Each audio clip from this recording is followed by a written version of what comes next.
saya akan menjawab soal nomor 1 pada kasus PT Industri Telekomunikasi Indonesia Persero. Pertanyaannya adalah, menurut Anda, apakah pantas terjadi kasus di perusahaan BUMN seperti PT Inti ini? Uraikan alasan Anda. Jawaban saya, menurut saya pantas memang terjadi kasus di perusahaan BUMN seperti PT Inti ini, karena untuk alasan saya sendiri, PT Industri Telekomunikasi Indonesia Persero atau PT Inti ini dikabarkan belum membayar gaji sejumlah karyawan selama 7 bulan terakhir. Ini terjadi karena masalah kesulitan arus kas keuangan di tubuh BUMN itu. Staf khusus Menteri BUMN Arya Sinulinga bilang kondisi ini terjadi karena masalah arus kas perusahaan. Salah satunya karena perusahaan plat merah ini memiliki simpanan di bank yang tidak bisa diambil untuk membantu likuiditas. Staf khusus Menteri BUMN juga mengatakan gaji yang belum dibayarkan itu tidak mengenai seluruh karyawan, melainkan hanya sebagian saja. Berikutnya, saya akan menjawab pertanyaan dari soal nomor 2. Dari kasus di atas, setidaknya ada 4 faktor yang mempengaruhi pemberian kompensasi. Sebutkan dan jelaskan alasan Anda. Nah, jadi 4 faktor yang mempengaruhi pemberian kompensasi yaitu: pertama, ada penawaran dan permintaan tenaga kerja. Kedua, ada kondisi perekonomian nasional. Ketiga, peraturan pemerintah atau pemerintah dengan undang-undang, dengan Kepres. Dan keempat, serikat buruh dan organisasi karyawan. Maka dapat disimpulkan bahwa faktor yang mempengaruhi pemberian kompensasi tergantung kepada kesesuaian yang telah disepakati oleh karyawan itu sendiri, baik perusahaan maupun serikat buruh yang ada, serta dorongan dari pemerintah. Saya akan menjawab pertanyaan nomor 3. Menurut Anda, apa tindakan yang pantas diberikan kepada PT Indi yang sudah 7 bulan tidak memberi gaji kepada sebagian karyawannya?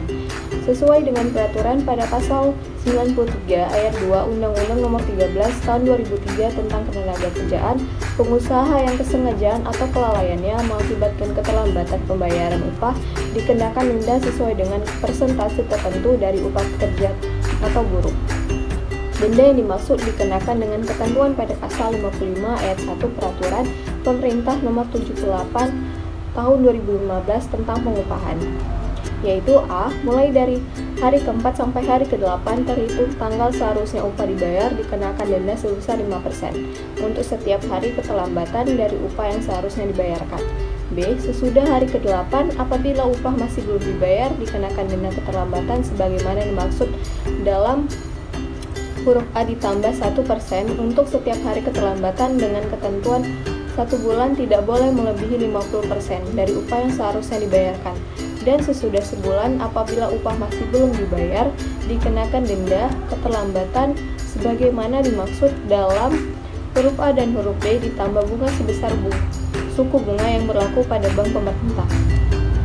Ayat kedua, penggunaan denda sebagaimana dimaksud pada ayat 1 tidak menghilangkan kewajiban pengusaha untuk tetap membayar upah kepada pekerja atau buruh. Saya akan menjawab pertanyaan nomor 4, yaitu, jika Anda adalah staf ahli dari Menteri BUMN, apa saran yang Anda ajukan kepada Menteri agar kasus ini tidak boleh terjadi? Apalagi pada perusahaan BUMN yang masyarakat sudah tahu sangat profitable. Jika saya menjadi staf ahli dari Menteri BUMN, saran yang akan saya ajukan adalah meminta PT Telkom agar memberikan proyek-proyek untuk PT Inti, karena mereka satu supply chain yang bisa membantu dan berharap dengan proyek yang diberikan PT Telkom akan membuat PT Inti mendapatkan dana segar ke depannya. Meminta kepada manajemen PT Telkom untuk memberikan pembayaran terlebih dahulu kepada PT Inti dalam beberapa proyek kerjasama.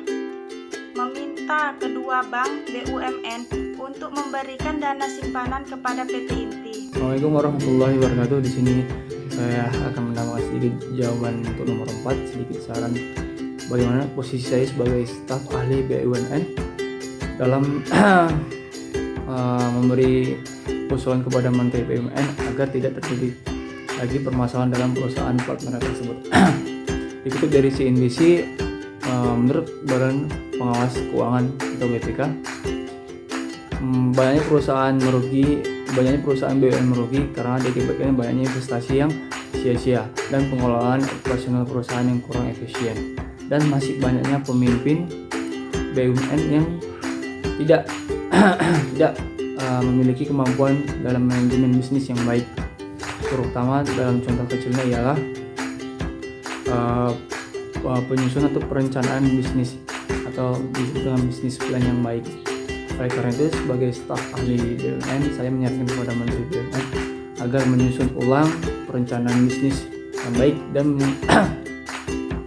dan mengurangi biaya-biaya operasional perusahaan agar lebih efisien lagi, dan mengubah sistem atau rekrutmen yang ada di perusahaan plat merah tersebut yang dikatakan bahwa perusahaan tersebut adalah bak perusahaan keluarga seperti keluarga sendiri.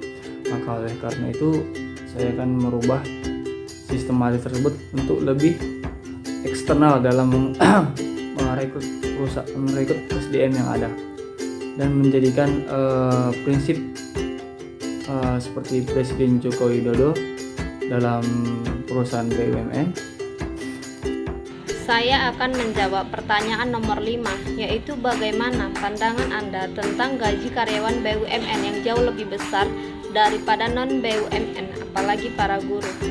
Yaitu benar adanya gaji BUMN lebih besar gajinya dari non-BUMN, apalagi para guru, karena karyawan BUMN digaji dari keuntungan memasarkan produk layanan berupa barang atau jasa yang disediakan, juga mendapat banyak asuransi, tunjangan, bonus yang lebih tinggi daripada non-BUMN.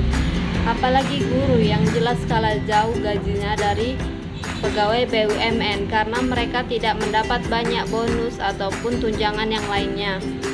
Apalagi mereka guru honorer yang gajinya berkisar 250 sampai 500 ribu.